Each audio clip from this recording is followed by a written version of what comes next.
हाँ, welcome back again Arif भाई।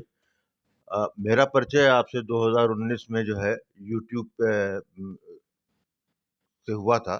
और तब मेरा परिचय ये था कि आप जो है मूलतः पाकिस्तान के हैं और ह्यूमन राइट एक्टिविस्ट हैं, और अब जो है पाकिस्तान से बाहर हैं, और आप बराबर जेनेवा और जाकर जो है इन सब पे जो है जो पाकिस्तान की एथनिक माइनॉरिटी हैं उस पे आप बात करते हैं। तो मेरा पहला जो सवाल आपसे ये है कि आरिफ भाई, जो हम भारतीय हैं, जो हम जितना हम पढ़ते और सुनते हैं, उसमें देखते हैं कि चाहे पठान हो, पख्तूनवाले हो, चाहे बालोची हो, सिंधी हो, मुहाजिर हो, ये जितने एथनिक आपके पाकिस्तान में है, वो क्यों प्रताड़ित जो है वहाँ के इस्टेब्लिशमेंट से कह लीजिए, और उस इस्टेब्लिशमेंट को पंजाबियत भी उसको एट पार माना जाता है। तो इसके बारे में बताइए ताकि हमारे दर्शकों को जो है इसके बारे में विस्तार से कुछ पता लगे। इससे पहले इससे पहले जो आधे घंटे का हमने प्रोग्राम किया अजीत भाई के साथ, उसके हवाले से एक बात करना चाहूँगा कि मेरे इस यूपी के आप होस्ट हैं। आपने जो बड़ा उपकार किया वो लखनऊ दिखा के नहीं किया, वो मथुरा और अयोध्या जी की हमें दर्शन कराए, जो यात्रा कराई, वो यादगार रहेगी, सारी ज़िंदगी याद रहेगी। और लखनऊ एक तहज़ीब, हम सुनते थे कि लखनऊ एक तहज़ीब वाला शहर है, दुनिया की जो सारी तहज़ीब है वो यहाँ आके ख़त्म हो जाती है, यहाँ तहज़ीब सारी शुरू होती है। वो मुझे नज़र आ गई इधर, लखनऊ के लोगों ने जो मान सम्मान दिया, मैं मेरे लिए सारी ज़िंदगी वो चेरिश करूँगा। आपके सवाल की तरफ आते हैं। देखें, पाकिस्तान है ना, उसको मैं एक बनाना रिपब्लिक कहता हूँ। इसलिए कहता हूँ कि आप गूगल पे डालें बनाना रिपब्लिक मीनिंग, तो वो उसके जो मीनिंग बताता है ना, वो एज इट इज़ आपको पाकिस्तान में मिलेंगे। तो living example of A banana Republic is Pakistan. क्यों है? इसलिए है कि जब अंग्रेज़ यहाँ पे रूल कर रहा था, तो अंग्रेज़ कई लॉर्ड्स के, कई एमपीज़ के आपको पुराने बयान मिलेंगे जो सोशल मीडिया पे आजकल वायरल होते हैं, कि इंडिया है ना वो बहुत ही प्रॉस्पेरस कंट्री है। यहाँ का आम आदमी, मतलब एक रिपोर्ट है कि दुनिया का जो जितना जितना ही गोल्ड है ना पूरी दुनिया में, उसका 11% इंडियन हाउस होल्ड में, मंदिरों में और स्टेट के पास अलग। ये एक प्रॉस्पेरस कंट्री है, रिच इन रिसोर्सेज है, रिच इन ह्यूमन रिसोर्सेज है। कि अगेन मैं वही बात करूँगा कि जब दुनिया में स्कूल नहीं थे तो यहाँ पे यूनिवर्सिटीज़ थी।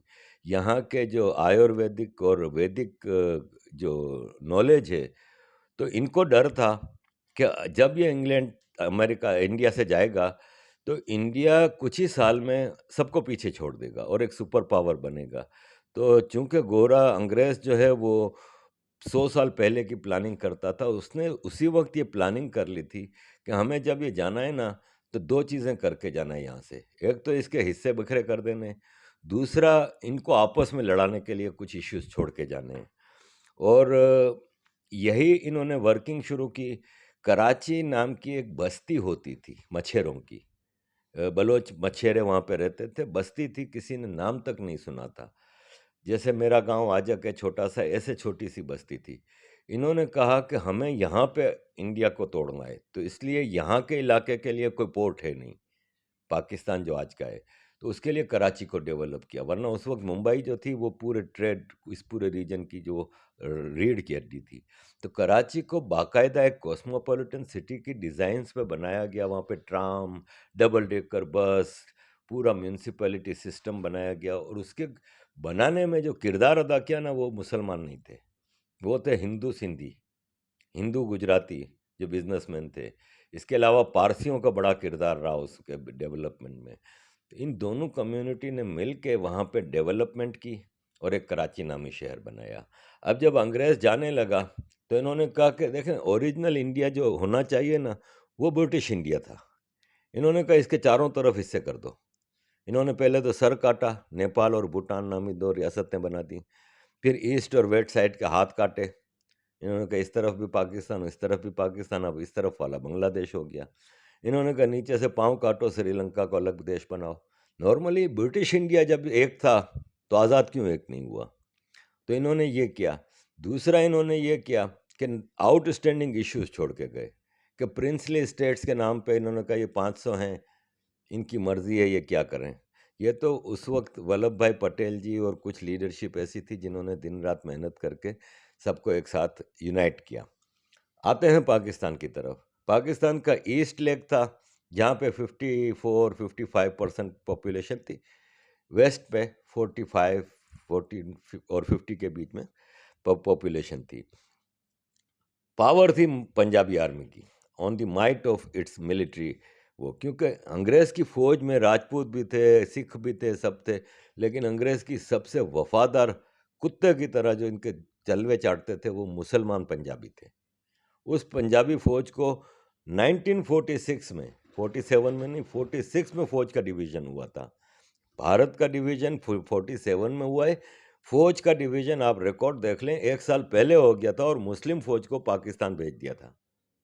जो पाकिस्तान की फ़ौज बनी, वो सारे पंजाबी थे, कुछ इसमें पख्तून थे, लेकिन पावर सारी पंजाबियों की थी। पंजाबी फ़ौज ने पाकिस्तान बनते ही पहला ख़तरा देखा कि आबादी के लिहाज से बंगाली ज़्यादा हैं। इनको तोड़ने के लिए जिन्ना पे पहले तो कंट्रोल हासिल कर लिया। जिन्ना वाज़ ऑन डेथ बेड और वो मर रहे थे और उनको किसी चीज़ का इतना ज़्यादा वो था नहीं। पंजाबी आर्मी ने उनसे फैसला कराया पहला कि Urdu will be national language. Total Pakistan की उस वक्त की पॉपुलेशन की 4 या 5% पॉपुलेशन उर्दू बोलती थी। बाकी 50% से ज़्यादा तो बंगला स्पीकिंग थे, उनको उर्दू आती ही नहीं थी। फिर सिंधी थे, पंजाबी थे, पख्तून थे, बलोच थे, लेकिन उर्दू इम्पोज की गई जहाँ से ईस्ट पाकिस्तान में रिवॉल्ट शुरू हुआ।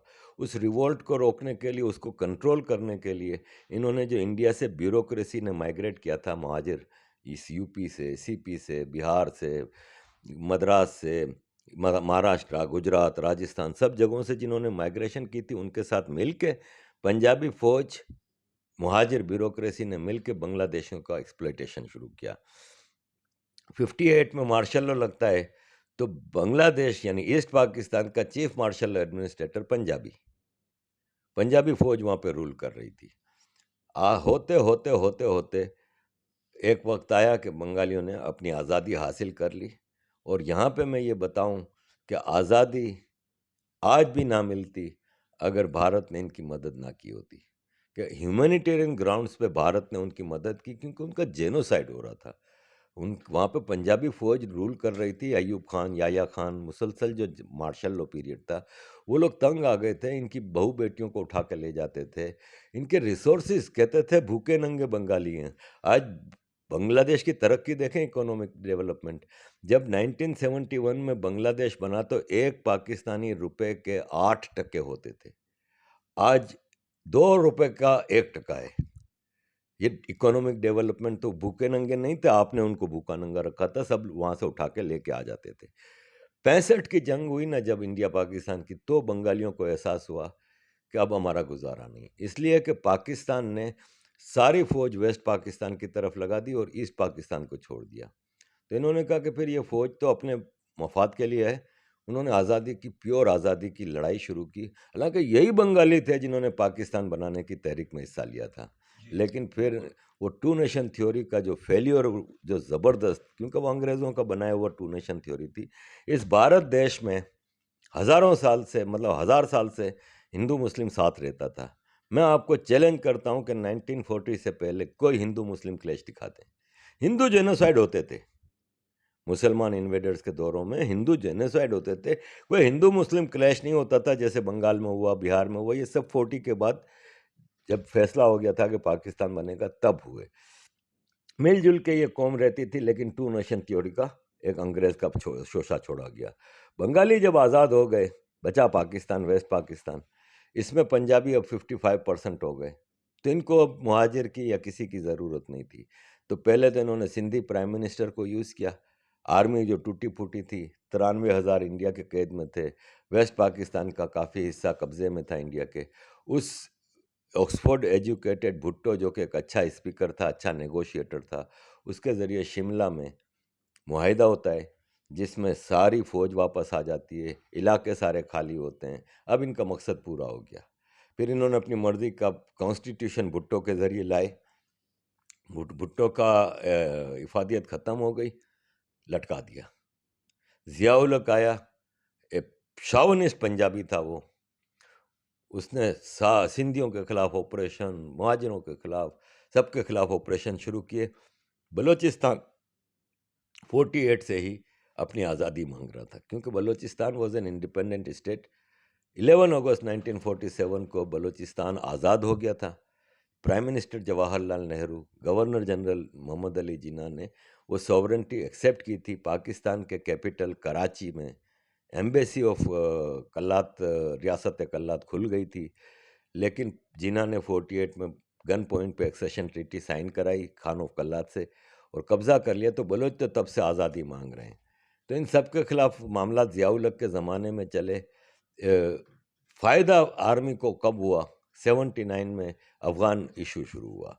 जब अफ़गान इशू शुरू हुआ तो वेस्ट ने पैसे की भरमार कर दी, पूरे पाकिस्तान में डॉलर आने लगे, पाकिस्तान आर्मी की ईद हो गई। उन्होंने जिहादी पैदा किए और पूरा बेड़ा गर्क कर दिया। 79 में Pakistani ₹1 was equal to ₹1.5 India. आज पाकिस्तान का ₹2.5 है तो ₹1 इंडिया है। पाकिस्तान तबाह होता गया आर्मी की गलत पॉलिसियों की वजह से। और एथनिक माइनॉरिटीज़ की आपने जो कहा, तो सब्जुगेशन एवरी माइनॉरिटी का कंटिन्यूस है। 1992 में जो मिलिट्री ऑपरेशन मुहाजिरों के ऊपर शुरू किया गया, 30 से 35 हज़ार लोग एक्स्ट्रा जुडिशली मार दिए इन्होंने। सिंधियों के खिलाफ हमेशा ऑपरेशन होता रहा है और सिंधियों का एक बदकिस्मती ये है कि सिंधियों का एक्सप्लॉइटेशन सिंधियों के हाथों हुआ है।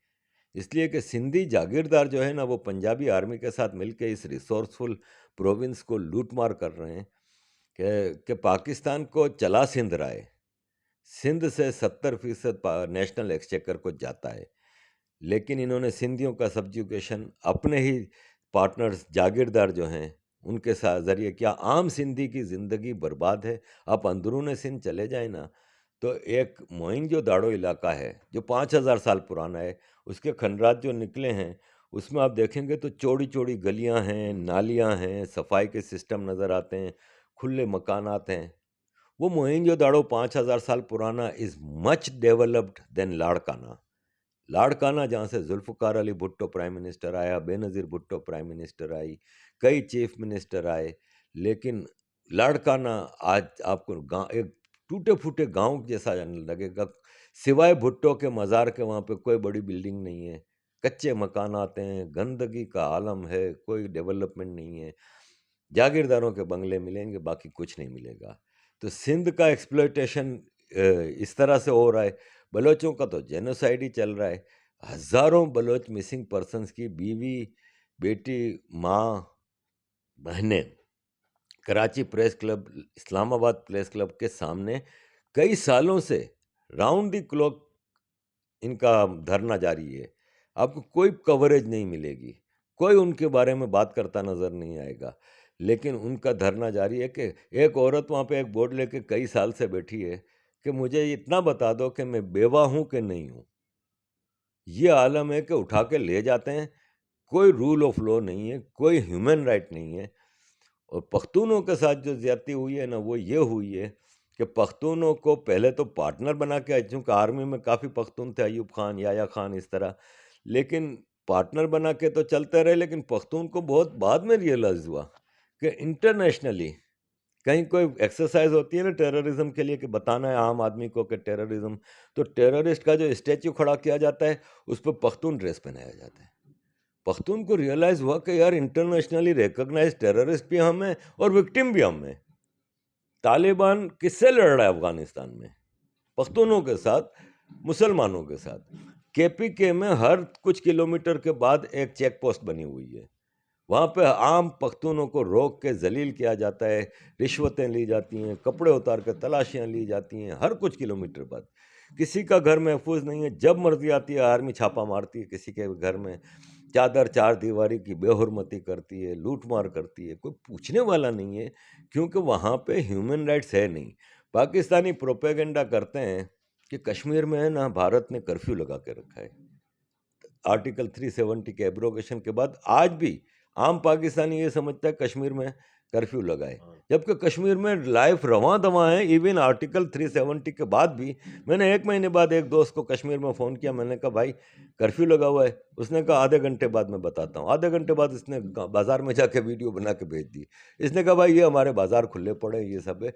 पाकिस्तान में कह लें कर्फ्यू है, बलूचिस्तान से खबर बाहर नहीं आती, एक मीडिया की उधर आवाज़ नहीं है। पख्तूनिस्तान के एरियाओं के तबाह है, केपी के जो है तबाह हाल है सोसाइटी, वहाँ पे कोई पूछने वाला नहीं है, कोई बात करने वाला नहीं है, कोई इशू उठाने वाला नहीं है। ये लोग आ जाते हैं, वॉशिंगटन पोस्ट आ जाएगा, न्यूयॉर्क टाइम्स आ जाएगा, कर्नाटका में एक लड़की ने हिजाब पहना तो हिंदू सफरोन आ गया। भाई वो हिंदू सफरोन ने टच तक नहीं किया उस लड़की को। This is the difference. Peaceful protest is right of every society, it happens everywhere. Black lives matter हुआ ना अमेरिका में, हर जगह होता है। लेकिन आप पाकिस्तान में देखें तो पीसफुल प्रोटेस्ट की भी इजाज़त नहीं है। बलोच कैंप जो मैंने अभी आपको बताया कि प्रेस क्लब्स के बाहर लगे, आए दिन वहाँ पे आर्मी घुस जाती है, उनको मार मार मार के भगाती है, फिर कुछ घंटों बाद वो आके बैठ जाते हैं। तो ये पाकिस्तान के मुख्तलिफ एथनिक माइनॉरिटीज़ का हाल है। साथ में एक ऐसी माइनॉरिटी एथनिक जो कि पाकिस्तान की नहीं है लेकिन पाकिस्तान के कब्ज़े में है, वो है कश्मीरी, जम्मू के लोग और गिलगित बल्तिस्तान, जो कि पार्ट्स ऑफ भारत हैं। उनका हाल किसी से कम नहीं है। मतलब अगर आप कंपेयर करने जाएंगे तो सारे लोगों का हाल एक दूसरे से ज़्यादा ही ख़राब है।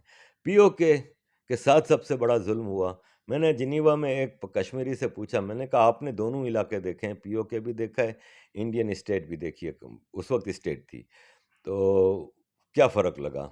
इसने कहा एक ऊंची जगह पे आप खड़े हो जाए ना लाइन ऑफ कंट्रोल पे, आप भारत वाली साइड पे देखेंगे तो जंगल ही जंगल नज़र आएंगे, हरा भरा नज़र आएगा, बड़े बड़े हाईवे नज़र आएंगे। और इस तरफ देखें तो सफा चट मैदान, सारे दरख्त काट के खा गई आर्मी, सारा जंगल ख़त्म कर दिया वहाँ पे। दूसरा उसने मुझे कहा कि आपको कश्मीरी ज़बान सुननी है ना, तो आप कश्मीर, श्रीनगर, बारामुल्ला हर जगह जाएंगे ना, आपको कश्मीरी ज़बान मिलेगी। आप मुज़फ़्फ़राबाद, मीरपुर चले जाएँ, वहाँ पे पंजाबी ज़बान मिलेगी आपको। बोले कश्मीरी ड्रेस देखना है ना, तो आप श्रीनगर में जाएँ तो आपको सारे कश्मीरी ड्रेस, वो लंबा जो ड्रेस होता है और उसमें मिलेंगे। कहता है इस तरफ आओ शलवार कमीज़ पंजाबी चल रही है। बोले खाने, ज़बान, डेमोग्राफ़ी पूरी चेंज कर दी है और कश्मीरी को इसका एहसास तक नहीं हुआ कि 70 सालों में इन्होंने कश्मीर पीओके को पंजाब बना दिया है। गिलगित बल्तिस्तान की बात करें, दुनिया से काट के रखा हुआ है। रिसोर्सेज सारे देखें, सबसे बड़ा रिसोर्स क्या है वहाँ का? पानी। उनके अपने लोग मीलों चल के पानी भर के लाते हैं भाई, पानी पीने को नहीं है। दूसरा, उस पानी से क्या बनती है? इलेक्ट्रिसिटी। सबसे महंगी इलेक्ट्रिसिटी पीओके की है, जबकि मंगला डैम, तरबेला डैम, पता नहीं कौन कौन से डैम बना के पूरे पंजाब की इलेक्ट्रिसिटी पीओके से आ रही है। लेकिन पीओके के लोगों को सबसे महंगी और सबसे ज़्यादा लोड शेडिंग का फेस करना पड़ता है। ये है हाल पाकिस्तान के मुख्तलिफ माइनॉरिटीज़ का। इसमें मैं एक ऐड करूँगा एक्सप्लॉयटेशन के हवाले से, कि पंजाबी एक्सप्लॉयटेटर को अब पार्टनर मिला है चाइनीज़ एक्सप्लॉयटेटर, जो कि राइट फ्रॉम गिलगित बल्तिस्तान शुरू होता है सीपेक, ग्वादर ग्वादर बलूचिस्तान पे ख़त्म बलूचिस्तान। होता है। वो पूरे इलाके चाइनाइजेशन हो गई हैं। हर थोड़े अरसे बाद आपको नज़र आएगा कि एक चाइनीज़ कॉलोनी है, इंजीनियर चाइनीज़ आते हैं, अक्सर केसेस में मज़दूर तक चाइना से आते हैं। मशीनरी जो ट्रैक्टर और वो क्रेन और ये जो होते हैं, वो सब चाइना से किराए पे लाई जाती है। चाइना उस सीपेक का पूरा फ़ायदा उठा रहा है।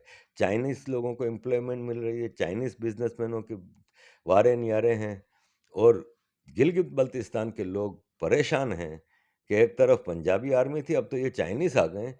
जिस स्पीड से ये इन्वेजन चल रहा है, हो सकता है 20 साल बाद यहाँ पे चाइनीज़ ज़बान आम हो जाए। अरे भाई, आज भी इंटरनेशनल न्यूज़ में काफ़ी कुछ आ रहा है कि पाकिस्तानी महिलाओं से चाइनीज़ की शादी भी करा रहे हैं, इंटर मैरिजेस भी हो रही हैं, और वहाँ के स्कूल में जो है कम से कम बालूचिस्तान में जो है प्राइमरी एजुकेशन में चाइनीज़ भी पढ़ाया जा रहा है।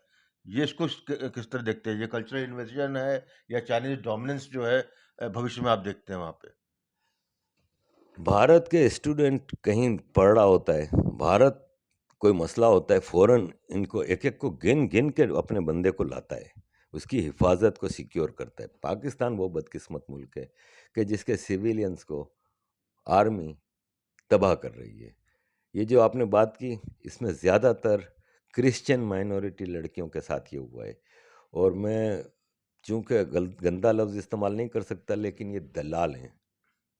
ये लड़कियों को बेच रहे हैं, रिश्वत के तौर पे चाइनीज़ों को दे रहे हैं। एक लड़की वहाँ से वापस आई, उसने उसका आपको यूट्यूब पे कहीं भी आप वायरल वीडियो है वो, उसने इंटरव्यू दिया। उसने कहा हमें यहाँ पे चाइनीज़ के साथ शादी करके चाइना भेजा जाता है। वो कुछ अरसे हमें यूज़ करके वहाँ पे हमसे धंधा कराता है, और फिर इसके बाद जब हमारी बिल्कुल ही हालत ख़त्म हो जाती है, तो हमारे ऑर्गन्स बेच के हमें वहाँ दफ़न कर देता है, क्योंकि पाकिस्तान उनको पूछता ही नहीं है पीछे कि आपका कौन वहाँ पे लड़की गई है कि, क्योंकि ये दलाल हैं, बेचते हैं। डॉलर चाहिए, पैसा चाहिए इनको हर चीज़ के लिए, चाइना से पैसा आता रहे, ये दे रहे हैं। 2000 लड़कियों के एक वो है कि चाइना में गायब हैं, पता ही नहीं चला। ऑर्गन इनके निकाल के पहले इनका खूब हिसाब-किताब कर लेते हैं, जितने साल इनको यूज़ कर सकते हैं। इसके बाद उनके ऑर्गन्स बेच के, निकाल के, बेच के उनको दफ़न कर देते हैं। कोई पूछने वाला नहीं, क्योंकि आपकी स्टेट स्टेट जैसे भारत स्टेट है, बच्चों की अपनी जनता की माँ है, उसका ख़्याल रखती है, उसका हिसाब-किताब रखती है कि वो कहीं उसके साथ अत्याचार नहीं हो रहा, कहीं भी कुछ होता है। पाकिस्तानी लावारिस हैं। ये लड़कियाँ बेचारी, बिल्कुल इनके साथ ये चीज़ हुई है जो आप बता रहे हैं, चाइना में इनके साथ इंसानियत से सलूक हुआ है। इसमें अरे आखिरी सवाल ये है, जो अफ़गानिस्तान में 15 अगस्त को जो है चेंज आया, तालिबान आया है और पाकिस्तान में बड़ा जश्न मनाया गया, और ये एक परसेप्शन भी है कि तालिबान को लाने में जो है पाकिस्तान ने बड़ा मदद की। और फिर मैं देख रहा हूँ उसके बाद जो ये उससे ये भी लगा कि वेस्टर्न बॉर्डर पे जो है तहरीके पाकिस्तान तालिबान पाकिस्तान जो है, जिसको इन्होंने आतंकवादी संगठन घोषित कर रखा है, वो ख़त्म हो जाएगा। लेकिन उसके हुआ जो बात जो घटनाएँ हुई, ठीक हुआ उसके उल्टे। आज भी वो अफ़गानिस्तान में है टीटीपी, और तालिबान आज भी कमिट नहीं कर रहा उनको ख़त्म करने के लिए। और सबसे बड़ी मुझे जो आपसे जानकारी लेनी है कि ये टीटीपी डूरेंट लाइन नहीं मानती। वो कहते हैं हमारा, और अटक तक जो है क्लेम करते। तालिबान भी नहीं करते डूरेंट लाइन को, और जो बाड़े लगा रही थी पाकिस्तान सर, उनको मार-मार के भगा दिया। तो क्या भविष्य में आप क्या इस तरह का विज़न देखते हैं कि तालिबान और तालिबान तहरीक-ए-तालिबान पाकिस्तान ये मिलके कहीं डूरेंट लाइन खा ही ना जाए और पाकिस्तान के घाटे का सौदा ना करना पड़े केकेपी में?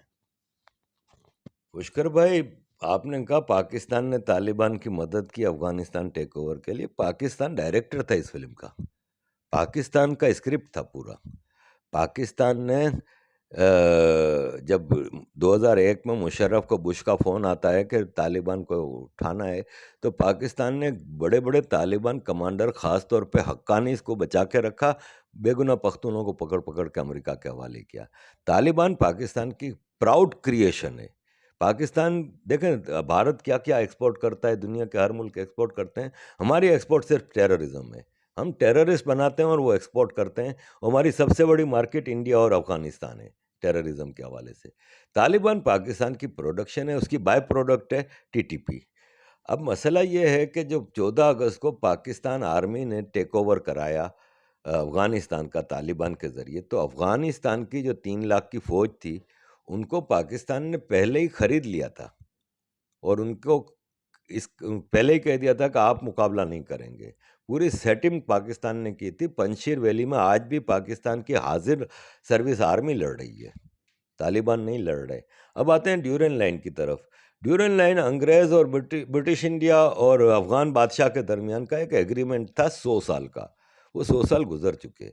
वो एग्रीमेंट इसलिए था कि जब ब्रिटिश इंडिया पे कब्ज़ा करके जब ये वेस्ट साइड पे एक्सपेंड करने लगे, तो अफ़गानिस्तान के आज ड्यूरेंट लाइन एरिया तक पहुँच के अंग्रेज़ थक गया।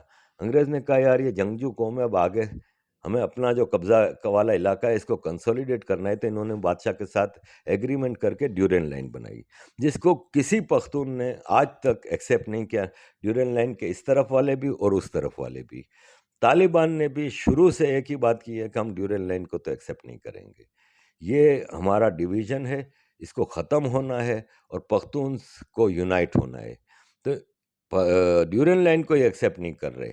अशरफ गनी के दौर में पाकिस्तान ने यूनिलेटरल डिसीजन के तहत बाड़ लगानी शुरू की। वो बाड़ तालिबान ने आके उखाड़नी शुरू कर दी। पाकिस्तान ये सोच रहा था कि हमारे बच्चे हैं तालिबान, वो बात मान जाएंगे और वो ड्यूरेंट लाइन को इंटरनेशनल बॉर्डर मान लेंगे। उन्होंने कहा बॉर्डर तो एक तरफ, तुमने बाढ़ कैसे लगाई, तुम्हारी हिम्मत कैसे हुई? बाढ़ जगह जगह से उतारी, आर्मी आई तो इन्होंने ऐलान किया कि कुत्तों की तरह मारेंगे। ये वीडियो मौजूद है, इन्होंने इस लाउड स्पीकर पे बोला कुत्तों की तरह मारेंगे अगर तुम लोग आगे बढ़े तो। टीटीपी, तहरीक तालिबान पाकिस्तान, तालिबान का वो फैक्शन है जो तालिबानी शरिया पाकिस्तान में लागू करना चाहता है। उसमें ज़्यादातर पाकिस्तानी और पंजाबी बहुत हैं उसमें। अच्छा, पंजाबी बहुत हैं। ये साउथ पंजाब में सराइकी बेल्ट में इनके मदरसों में ये टीटीपी वाले बने हैं, पंजाबी बहुत हैं। जब अशरफ गनी का पीरियड था तो चूंकि वो अमेरिकन बैक थी अशरफ गनी गवर्नमेंट, तो पाकिस्तान के टीटीपी वाले इतनी बगावत कर चुके थे, 70,000 पाकिस्तानी मार दिए थे। आर्मी पब्लिक स्कूल में 100 से ज़्यादा बच्चों को और टीचरों को मार दिया था। तो पाकिस्तान के कहने पे अशरफ गनी गवर्नमेंट ने बेशुमार टीटीपी लीडर्स को जेल में डाल दिया था।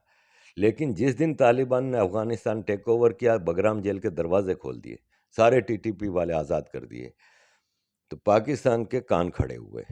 फिर लाहौर इस्लामाबाद में एक मस्जिद है, लाल मस्जिद, और इसके साथ है जामिया हफ्सा यूनिवर्सिटी।